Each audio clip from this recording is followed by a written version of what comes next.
My name is Bianca Moretti. I'm 35 years old, and I'm the branch manager of a company that handles car rentals and used car sales in Denver, Colorado. It's not the kind of job I dreamed of when I was a kid, but it pays well enough and gives me something more valuable than prestige: stability and time with my family. I live in a modest but cozy house in Thornton, a quiet suburb about 10 minutes from my office. My little family is just the three of us: me, my boyfriend Daniel, and our 8-year-old son, Leo. Every morning, I wake up to the sound of Leo's laughter coming from his room down the hall. He always has some strange dream to tell me about, like the time he said he rode a dinosaur to school, or when the moon supposedly followed him home because it liked his hoodie.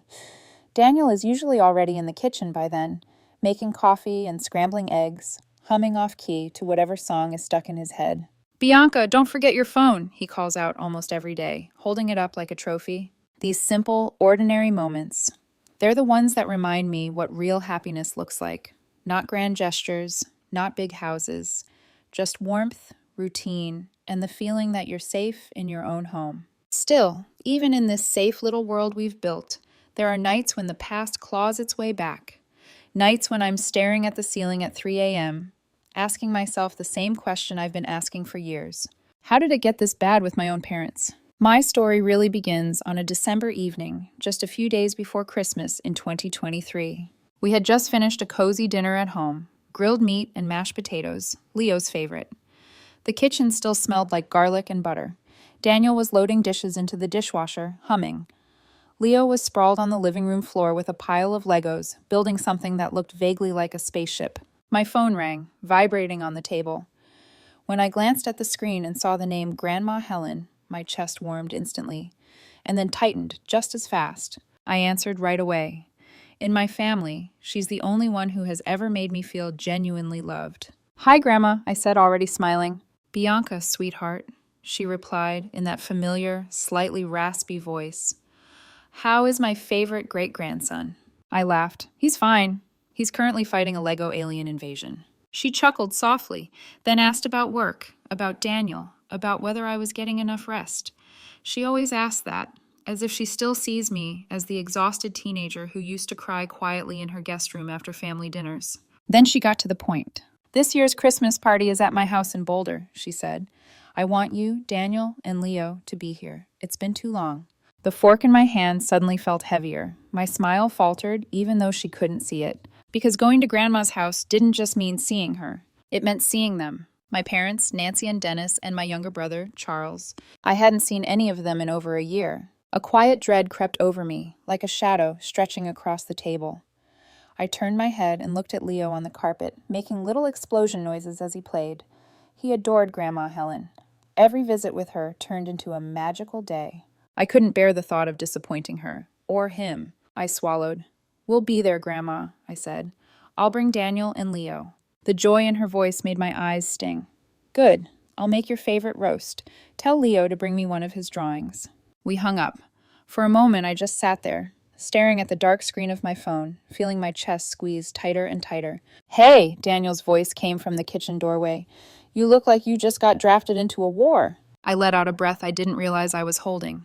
That was Grandma. She's hosting Christmas this year. She wants us there. Daniel came over, drying his hands on a dish towel.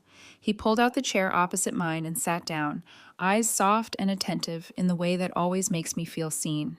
Do you want to go? He asked quietly. Because if you don't, we don't have to. You know that, right? I stared at the table, tracing a little scratch in the wood with my thumb. I don't want to disappoint her, I said. She's the only family member who's ever really been on my side. What I didn't say, what I didn't have to say, was that I didn't want to see my mother look at Leo the way she always did, like he was an afterthought, a footnote in someone else's story. My mind drifted back, whether I liked it or not, back to all the times my brother Charles was the center of everything. The way Mom's eyes lit up when he walked into a room, how she called him my golden boy, like it was his middle name. The way Dad bragged about his every achievement but treated mine as accidents. When Leo was born, my parents came to the hospital out of obligation. A bouquet, a quick photo, a rushed visit. When Charles's son Adrian was born, my parents stayed for days. They gave him $5,000 to help with diapers and formula. Mom practically moved into their guest room to help with the baby. As the boys grew up, Adrian was everywhere on my mother's Facebook page. Leo didn't exist. The last time we were all together was on my father's birthday. At the end of the night, my parents pulled out a surprise gift for Adrian, a plane ticket to Hawaii, to go on vacation with them. I remember standing there, staring at that ticket and asking one simple question. What about Leo's share? My mother didn't even flinch. Leo can go next time. If we ever take another trip, we'll bring him. Something inside me snapped that day. I told them right there, in front of everyone, how unfair they were, how they had turned Leo into a shadow in his own family. When I had finished, my mother just looked at me, eyes flat and cold, and said, "If you feel it's unfair, then don't ever return to this house." So I didn't, not for over a year. Now, because of one phone call, all of that was being dragged back into the light. Daniel reached across the table and gently took my hand. "Bianca," he said, "whatever you decide, I'm with you. If you want to go for your grandma, we'll go. If you can't face them yet, we won't. Leo will understand, and if he doesn't, we'll explain." His thumb brushed over my knuckles, slow and steady, grounding me. After almost 2 minutes of silence, I exhaled. "We'll go," I said. "We can't keep running from this, and she invited us. I owe her that much." From the living room, a small voice suddenly cut in. "Go where?" Leo asked. We both turned. He was kneeling on the floor, Legos forgotten, eyes shining with curiosity. Of course he'd been listening. "Kids hear everything you wish they wouldn't." "To Grandma Helen's house for Christmas," I told him. His whole face lit up. "Really? Can I make her a card?" I smiled despite myself. "I think she'd love that." That week, every evening after dinner, Leo sat at the dining table with a pair of dull scissors, colored paper, and a cup of markers. He cut a piece of green paper into the shape of a Christmas tree. On the front, he drew a little white house with smoke curling from the chimney, and next to it, a tiny silver-haired lady with a big smile. At the base of the tree, in wobbly red letters, he wrote, "I love you, Great-Grandma. Merry Christmas." In the top corner, he glued a yellow paper star that kept trying to peel off. "Mom, does this look good?" he asked me every 10 minutes. "Leo, it looks perfect," I told him, over and over. Each time, his entire face glowed like someone had switched on a light inside him. On Christmas morning, he joined Daniel in the kitchen to bake cookies for Grandma Helen. The two of them made a mess. Flour on the counter, chocolate chips rolling across the floor. At one point, Daniel dabbed a bit of frosting on Leo's nose. Leo squealed and put frosting on Daniel's cheek in revenge. Standing in the doorway, watching them laugh, I thought maybe, just maybe, this year's Christmas would be different. Maybe Grandma's house could still be a safe place. I had no idea how wrong I was. Around 4 p.m., we left Denver and headed toward Boulder. If it hadn't been for an accident on the highway, we would have made it before 5. Instead, we crawled along in traffic, red brake lights stretching out in front of us like a warning. In the back seat, Leo kept asking, "Mom, how much longer? Are we there yet? Is Great-Grandma waiting?" He held the card so carefully it looked like he was afraid it would crumble if he breathed too hard. Daniel sat beside me, glancing at the GPS and then at my face. "We're okay," he said quietly. "We're just a little late." But my stomach was already twisting itself into knots. The closer we got, the more my palms began to sweat against the steering wheel. When we finally turned onto Grandma's familiar street, it was already dark. Her 2-story white house with the red tile roof glowed softly under strings of Christmas lights. The oak trees in her yard were wrapped in twinkling bulbs. The driveway and curb in front were packed with cars. I recognized Charles's blue Honda, my parents' silver sedan, other vehicles I didn't know, relatives, neighbors. My heart started pounding in a strange, uneven rhythm. We parked at the end of the street and walked up the path. I could hear laughter and music inside and smell roasted meat and cinnamon from somewhere near the kitchen. Daniel walked beside me, carrying the box of cookies. Leo trotted ahead a little, holding his card in both hands. I rang the doorbell. The sounds inside dimmed just a bit. Footsteps approached. The door creaked open. My mother, Nancy, stood there in a red sweater with reindeer on it, her hair styled neatly, her lipstick a shade she only wore when she wanted to impress people. Her eyes moved from my face to Daniel's to Leo's. For a moment I thought I saw something flicker there, surprise maybe, or annoyance. Then her expression turned to ice. "Go home," she said, her voice flat. "There's no room left." The world seemed to stop. Leo's smile slowly faded, like someone had erased it. He looked up at me, then at her, not understanding. Daniel stiffened at my side. I forced my voice to stay steady. Grandma invited us, I said quietly. There's no way there's no room. Nancy didn't hesitate. Helen told me if you showed up late, I had to send you away. She didn't shout. She didn't slam the door in my face. She just closed it. Softly, efficiently, as if we were nothing more than a mistake on her doorstep. I stood there staring at the wood grain, the sounds of clinking glasses and laughter seeping through from the other side like we didn't exist. Leo's voice trembled at my hip. Mom, why didn't Grandma let us in? I made this card for Great-Grandma. I had no answer that wouldn't scar him deeper. Daniel's hand gently touched my arm. Bianca, he murmured, let's go. He shouldn't see any more of this. So I did the only thing I could. I turned away from my grandmother's house, scooped Leo up with one arm while he still clutched the card, and walked back to the car. He started to cry once the doors closed, loud, shaking sobs that broke something in me. Daniel tried to distract him, talking about pancakes and cotton candy at Denny's, promising him hot chocolate with extra whipped cream. And slowly, because kids are resilient in ways adults rarely are, Leo's tears turned into sniffles, and then into questions about food instead of family. We pulled into the parking lot of a nearby Denny's. I killed the engine and turned to look at the back seat. The green card lay on Leo's lap like a wound. My phone buzzed in my coat pocket. I pulled it out, glanced at the screen, and froze. Grandma Helen. I hesitated, thumb hovering over the screen. The last thing I wanted was another explanation, another humiliation. It rang again. Answer it, Daniel said softly. Maybe she doesn't know. That possibility hit me like a shock. I swiped to accept the call and held the phone to my ear. Grandma? Bianca, sweetheart. Her voice came, full of worry. Is everything okay? Why haven't you arrived yet? Everyone's here. Ice spread through my chest. You didn't tell Mom to send us away because we were late? I asked. There was a short, stunned silence on the other end. Then she said, sharp and clear, What? I never said that. The world tilted. My mother had lied. My grandmother's tone changed, something steely sliding into it that I had rarely heard in my life. Come back, she said, right now. I opened my mouth to protest, to tell her it wasn't worth it, but she cut me off with a voice that carried years of quiet endurance snapping at once. Bianca, bring your family back. I'll be waiting. For the first time in my life, my gentle grandmother sounded like a judge about to deliver a sentence. I ended the call slowly. Daniel was watching me. Leo, in the back seat, hugged his card again. What did she say? Daniel asked. I swallowed. She never told Mom to send us away. I gripped the steering wheel, my fingers trembling. I could feel something huge shifting under the surface of our family, like an earthquake about to hit. Grandma wants us to come back, I whispered. Right now. I don't remember much of the drive back, just the glow of streetlights sliding over the windshield and Leo's small voice in the back seat, asking, So we're going to see Great-Grandma now, right? She's not mad at me? I forced a smile he couldn't really see. No, baby. She's not mad at you at all. The truth was, I wasn't sure who Grandma was mad at, but I had a feeling we were about to find out. Daniel rested his hand on my knee as I drove, a silent anchor. If at any point you want to turn around, say the word, he said quietly. We can always just go home.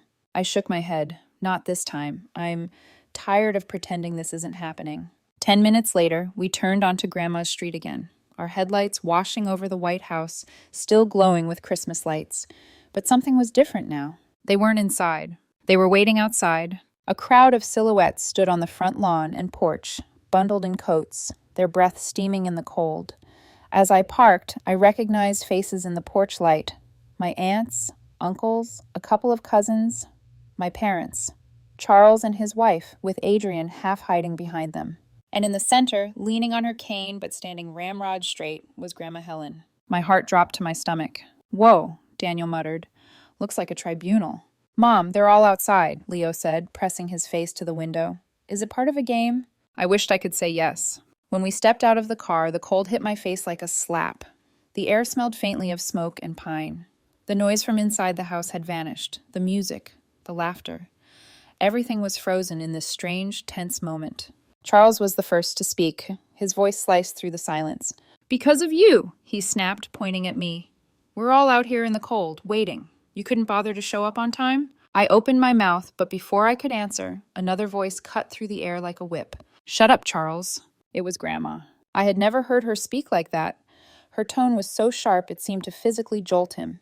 He flinched, his mouth snapping shut. Everyone went silent. Even the wind seemed to pause. Grandma stepped forward, her boots crunching on the thin frost on the porch. Under the porch light, her white hair glowed, but her eyes, those kind, soft eyes I'd known all my life, were like flint. She walked straight past my parents, past Charles, and came to us. Her gaze softened instantly when she saw Leo.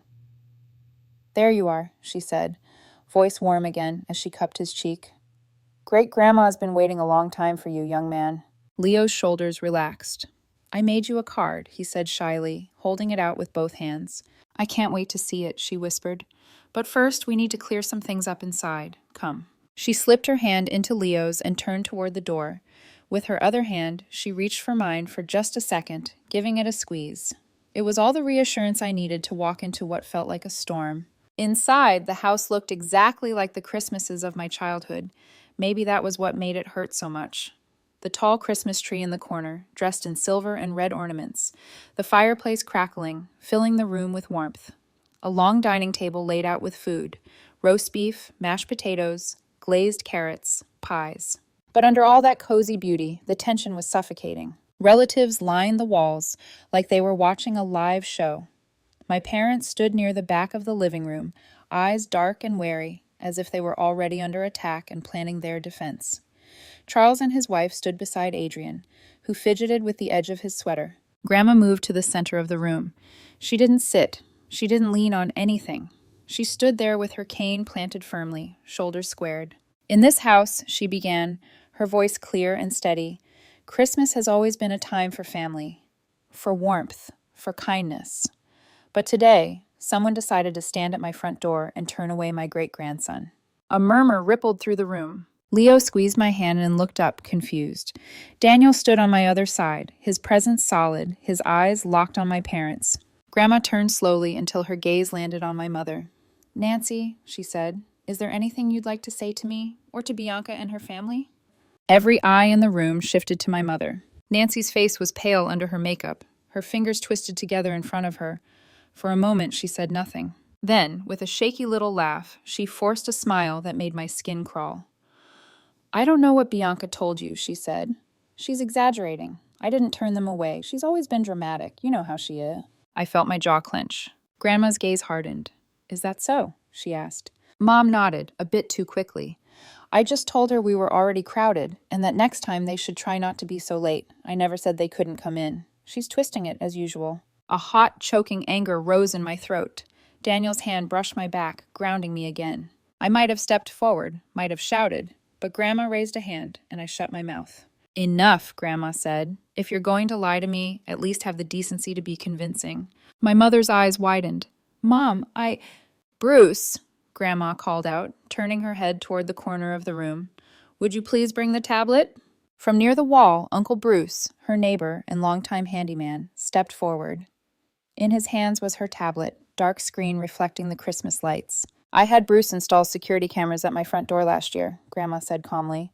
"You all know I live alone. I like to see who comes and goes." The quiet in the room deepened. Even the crackle of the fireplace seemed to fade. Bruce tapped the screen, opened an app, and began scrolling. His brow furrowed in concentration. "Here," he murmured, turning the volume up. "This was about an hour ago." I watched, my heart pounding in my ears. The screen showed the front porch. The angle was slightly high, pointed down at the door. The timestamp in the corner told the story, 6:32 p.m. And there we were, me, standing at the door with Leo half hidden behind my legs, Daniel holding the box of cookies. The porch looked exactly as it had less than an hour ago, lights glowing, the wreath on the door, the night all around us. The door opened on screen. My mother appeared, her sweater red with little reindeer prancing across it. We all heard her voice at the same time, echoing through the living room speakers, undeniable and loud. "Go home, there's no room left." Leo flinched in my arm. The younger cousins in the room glanced at each other. One of my aunts covered her mouth. Mom's face went chalk white, her eyes glued to the screen as if she could will the footage away. On the video, my voice came next, softer but still audible. "Grandma invited us. There's no way, there's no room." My mother's on-screen reply was immediate. The second sentence was even colder than I remembered. "Helen told me if you showed up late, I had to send you away." In the living room, the silence was absolute.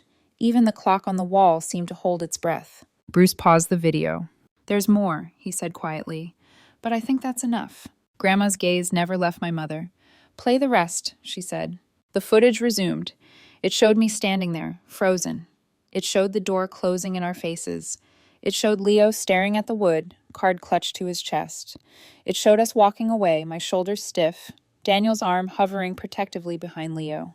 Then the video ended. Bruce locked the tablet and handed it back to Grandma. His jaw was tight. A wave of whispers broke out like the first rumble of a storm. "I can't believe it." "Poor boy." On Christmas of all days. Someone muttered, "What kind of grandmother does that to her own grandson?" And I realized they were talking about my mother, not Helen. For the first time in my life, the room wasn't looking at me like the problem. They were looking at her. My mother looked around, her head jerking from face to face, eyes shining with panic. That's not... I didn't mean..." she stammered. I thought..." "You thought what?"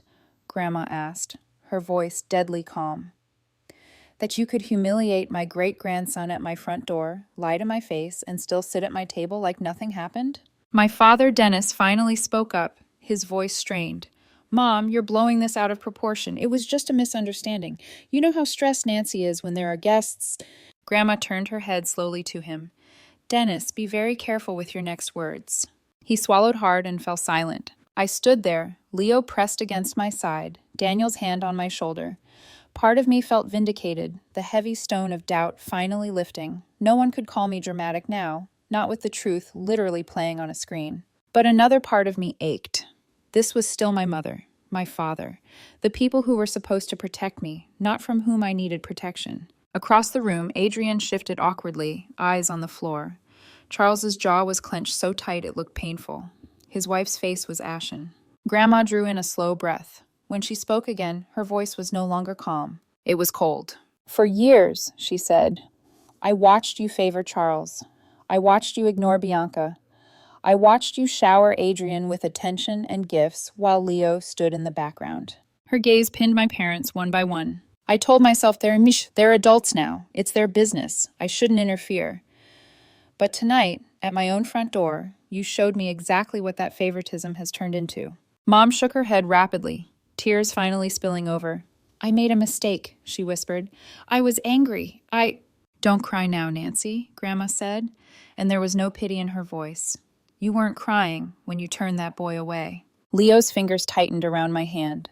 I stroked his hair with my free hand, my throat thick. "From this moment on," Grandma continued, "things in this family are going to change." The way she said it made the hairs on my arms stand up. Change. Suddenly, I understood that we weren't just dealing with a ruined Christmas. We were standing on the edge of something much bigger, something that might shatter what was left of our family forever, and Grandma Helen had already decided which side she was on. The room felt charged, like the air right before lightning strikes. Every pair of eyes flicked between Grandma, my parents, and the frozen tablet screen that had just exposed everything. Mom wiped her tears with trembling hands. Dad stood stiffly beside her, jaw clenched, face red, part anger, part humiliation. Charles hovered near the wall, looking like a kid caught cheating on a test. His wife stood close behind him, clutching Adrian to her side. Grandma leaned on her cane, drawing in a deep breath. She wasn't shaking. She wasn't emotional. She wasn't even angry in the way most people are angry. She was resolute, a quiet force you couldn't argue with. "In my house," she said softly, but the softness somehow made it scarier. "There is no room for cruelty, not toward my granddaughter, and certainly not toward my great-grandson." Mom whispered, "Helen, please." "Silence." Grandma's voice cracked through the room like a whip. Everyone flinched, even Daniel, even me. Grandma turned toward my father, her gaze like cold, clear glass. "Dennis, Amir," she said, "you are my son. I raised you. I gave you everything I could. And yet somehow you raised your own daughter in a home where she was treated as less. An afterthought. A shadow." Dad looked at the floor, Grandma continued. "And when she became a mother herself, you extended that treatment to her son, my great-grandson, a child who has done nothing but love and hope for love in return." A murmur rippled across the room. My aunts exchanged looks, guilt, worry, disbelief. Grandma took a step closer to my parents. "I have tolerated your favoritism toward Charles for decades. I stayed quiet during every family gathering when you made Bianca feel invisible. I held my tongue when you celebrated Charles's every mediocre achievement as if it were a miracle." Charles tensed, his face burning red. But tonight, Grandma said, her voice dropping lower, you crossed a line I cannot, will not ignore. The room was dead silent. Then Grandma lifted her chin, eyes shining with disappointment so heavy it felt like gravity itself.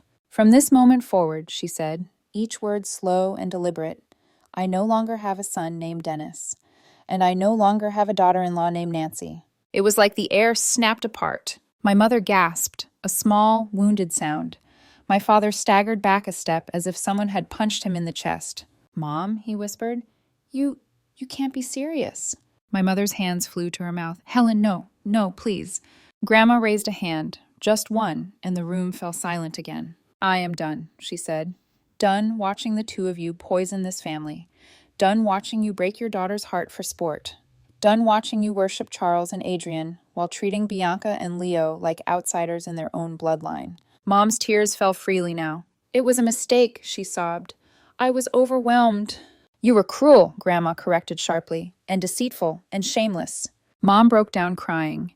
Dad placed a hand on her shoulder, though his own eyes were glassy. His voice cracked when he spoke. Mom, we're your family. Grandma turned to him, and her expression hardened into steel. No, she said. Family protects one another. Family lifts each other up. Family does not stand at a front door and banish a child on Christmas night. Her cane tapped once against the hardwood floor, sharp, echoing. You have 30 days, Grandma declared, to leave the house in Lakewood. Mom's sobbing choked into silence. Dad stared at her, stunned. What? You heard me, Grandma said. The house you live in is mine. I bought it for you, and I am reclaiming it. Dad shook his head slowly, as if he couldn't process the words. You can't just take our home. I can, Grandma said, and I am. Mom cried harder. Please don't do this. We have nowhere else to go. Grandma didn't blink. You had no sympathy when you threw my great-grandson out into the cold tonight. You will forgive me if I have none for you. Mom's knees buckled. Dad held her up, but he looked like he might collapse too. Then Grandma turned toward me. Her eyes softened, not much, but enough to undo something knotted inside my chest. As for you, Bianca, she said, the estate in Highlands Ranch and the Lakewood property will be transferred into your name. I felt my heart stop. Daniel's hand tightened on my shoulder. I tried to speak, but nothing came out. Mom let out a strangled scream, high and broken. No, you can't. She's taking everything. Grandma ignored her. I will contact Christian first thing tomorrow morning, she continued. He'll begin the legal paperwork. Dad stared at her, disbelief and betrayal etched into every line of his face. How can you do this to us? We're your family. He jabbed a shaking finger at me, is tearing this family apart. My father's voice cracked in a way I had never heard before, not even when I was a child, not even the few rare times he apologized. Before I could respond, Grandma stepped between us. No, she said quietly, with devastating finality. You tore this family apart the moment you chose one child over the other. You could have heard a pin drop. Mom sobbed into her hands. My father stared at Grandma like the world had shifted under him. Then, unexpectedly, Charles stepped forward. What about me? He demanded, voice tight, almost shrill. I am your grandson, too. For a moment, Grandma simply looked at him, and her expression changed, not to anger, but to sorrow, mixed with a very old disappointment. Yes, she said softly, you are. Charles straightened a little, hopeful. But then Grandma continued, quiet but sharp as a blade. And you stood by for years while Bianca was mistreated. You watched your parents favor you. You watched them ignore her. You watched Leo be pushed aside for your son. Her eyes flicked to Adrian, who looked terrified. And you said nothing. Charles swallowed hard. That's not fair. You didn't stop them, Grandma cut in. You benefited from their cruelty. So no, Charles. You will not receive a share. Not now, not later. A muscle in his jaw twitched. His wife's hand tightened on his arm. You're making a mistake, Grandma, he hissed. A huge one. Grandma didn't flinch. I have made many mistakes. This is not one of them. Charles let out a harsh breath. Fine, he snapped. We're leaving. He grabbed his wife's arm, then Adrian's hand. But before he walked out, he turned to me. His eyes were full of bitterness, pure, burning bitterness. Are you happy now? He spat. You've destroyed this family. I stared at him. Not angry, not defensive. Just tired. Daniel stepped slightly in front of me, protective. Enough, he said quietly. Charles scoffed, yanked Adrian toward the door, and stormed out. The door slammed behind him. the glass rattling in the frame. Mom let out a wail. Dad sank into a chair, burying his face in his hands. The room was silent except for the crackle of the fire. Grandma took one long breath. Then she straightened and clapped her hands twice, gentle but firm. "All right," she said. "Now that the truth has been dealt with, let's have Christmas, the real kind." And somehow, impossibly, the room began to breathe again. The relatives began to move, softly murmuring as they headed back toward the dining table. The tension loosened like a knot, slowly coming undone. Leo stepped forward, holding out his green Christmas card with both hands. "Great-Grandma," he whispered timidly, "this is for you." Grandma's face melted. She knelt, slowly, carefully, and took the card like it was made of gold. "Oh, sweetheart," she said, voice trembling. "This is the most beautiful card I've ever received." He smiled shyly. "I'm going to frame it," Grandma said, "and hang it right here, where everyone can see." Leo's face lit up instantly. Daniel brought the cookies to the table, and soon the room filled with the smell of chocolate and cinnamon again. Soft conversations replaced the earlier shouting. My aunts returned to the kitchen.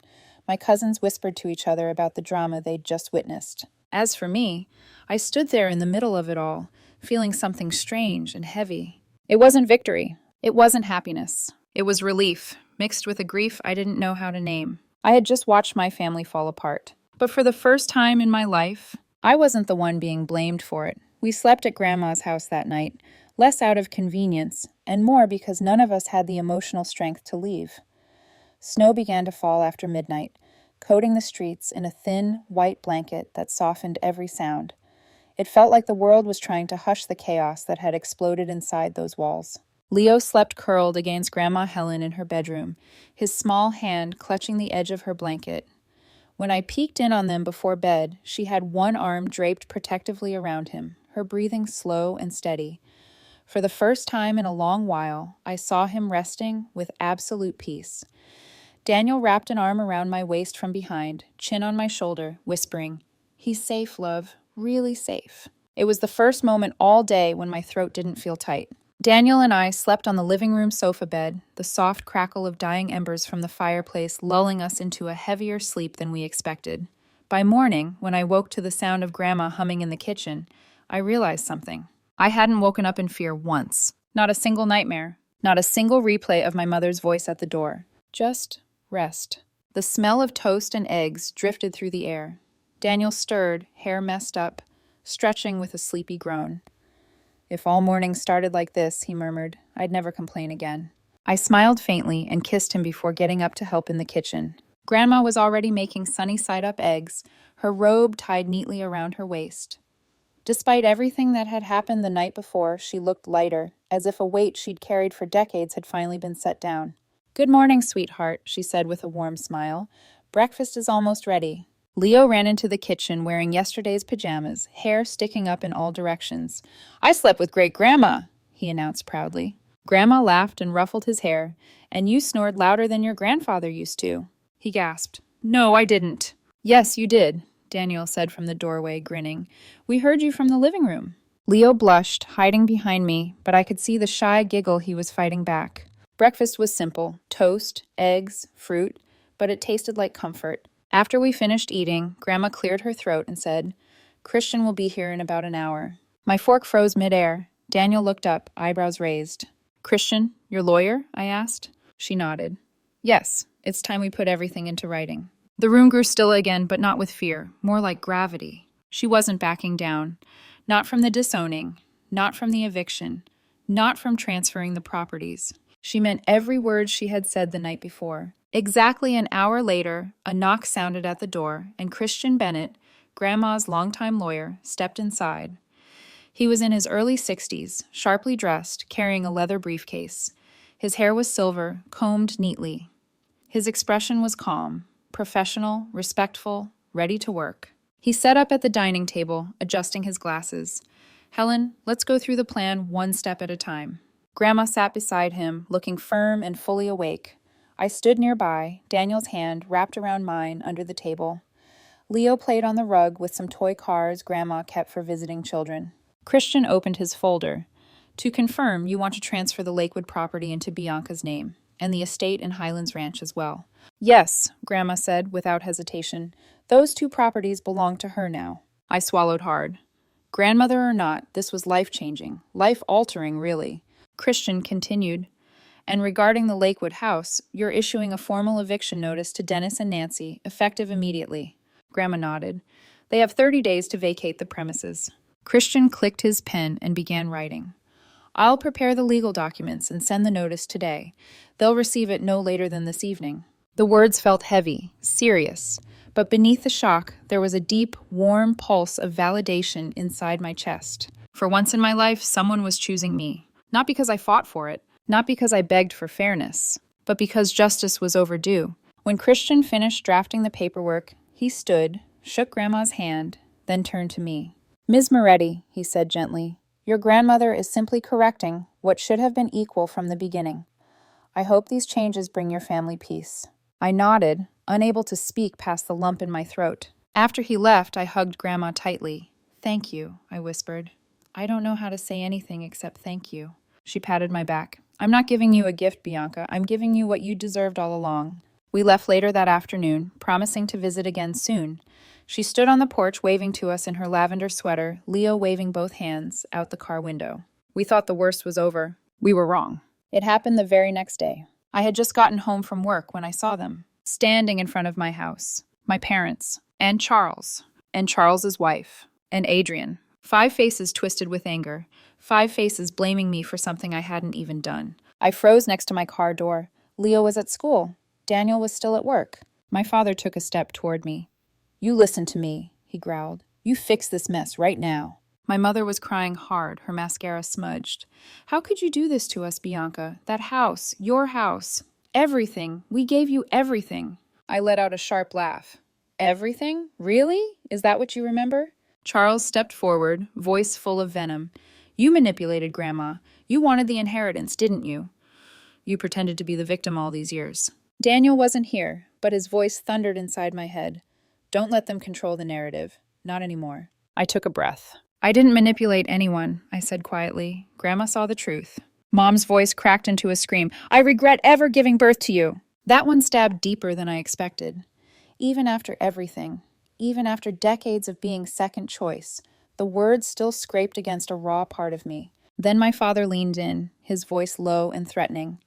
If you want us to still consider you family, you'd better give us a share, or all of this will get worse. A strange calm washed over me. Instead of crying, instead of arguing, instead of yelling, I pulled out my phone, unlocked it with a tap, and said, loud enough for all of them to hear, Hi, yes, there are individuals outside my home threatening me.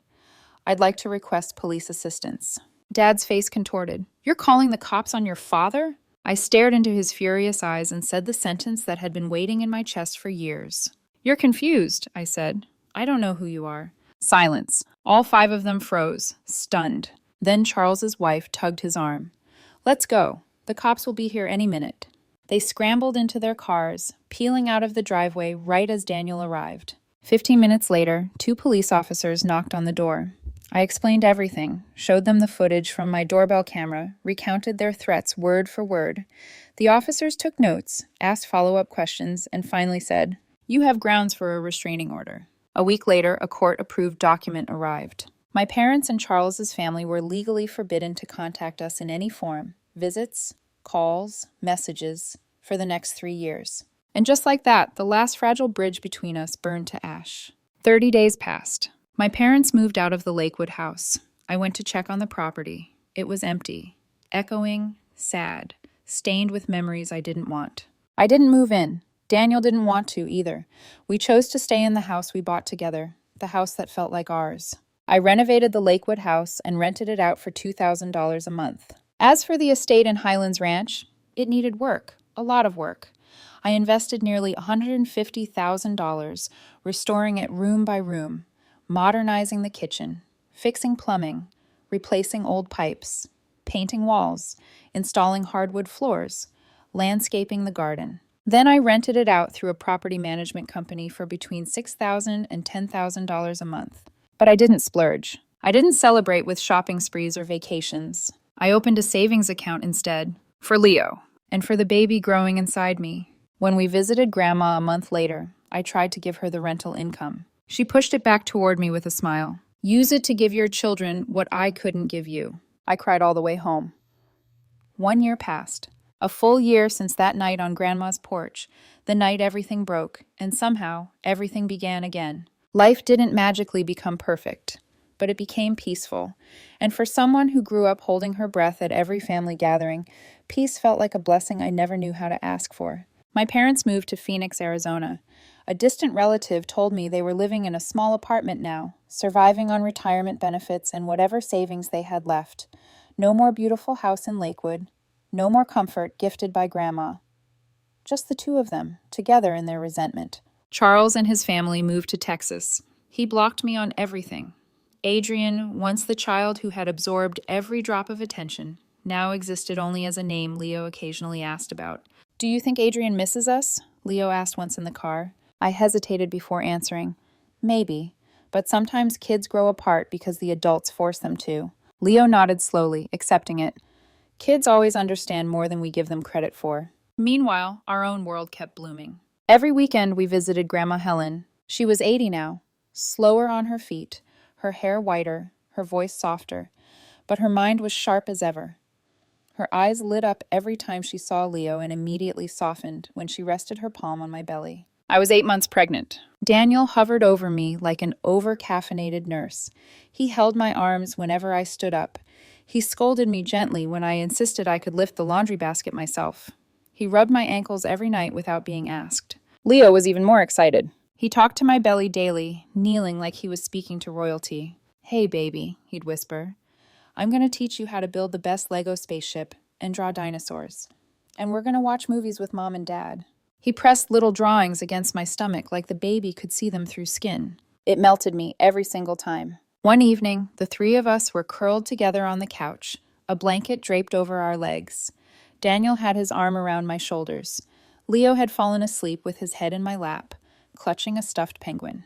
The movie on TV flickered softly, and I realized I felt safe, completely, fully safe. For the first time since childhood, I didn't feel like I had to earn love. It was simply there, constant, warm, overflowing. I rested my hand on my belly, feeling the baby kick. Daniel intertwined his fingers with mine. "This is what family should feel like," he whispered. I nodded, swallowing a lump in my throat. But life has a way of reminding you that the past doesn't disappear. It just gets more distant. Yesterday, I received a phone call from a distant relative, a cousin of my father's who lived near my parents in Phoenix. He didn't bother to say hello. His voice came through the receiver sharp and angry. "Do you know what your parents are living like now?" he demanded. "They're struggling, they're alone, and it's all your fault." For a moment, I didn't respond. A year ago, that accusation would have pierced straight through my chest. But now it felt like a familiar shadow passing over a much brighter day. I took a breath and said, "I didn't ask Grandma to give me anything." He scoffed. "You didn't stop her either." "No," I said softly, "I didn't."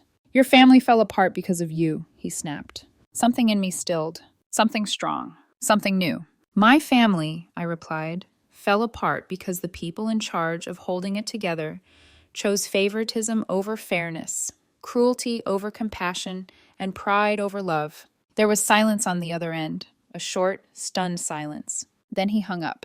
I set my phone down and placed my hand over my belly again. The baby moved, gentle little thumps that made me smile. Daniel walked in from the kitchen, carrying 2 mugs of tea. He sat beside me, draping an arm around my shoulders, kissing the top of my head. Everything inside me softened. I leaned against him and whispered, "Do you think I ruined my family?" He didn't even hesitate. "No, you protected your child. You broke a cycle. That's what good mothers do."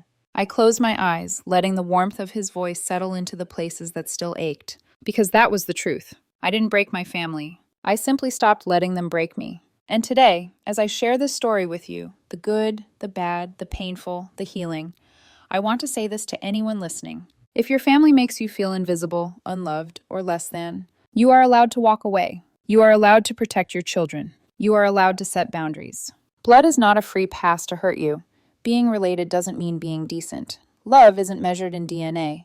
Sometimes the bravest thing you can do is step back. Sometimes distance is the only way to break the cycle. And sometimes the only way to save your future family is to let go of the one that couldn't love you right.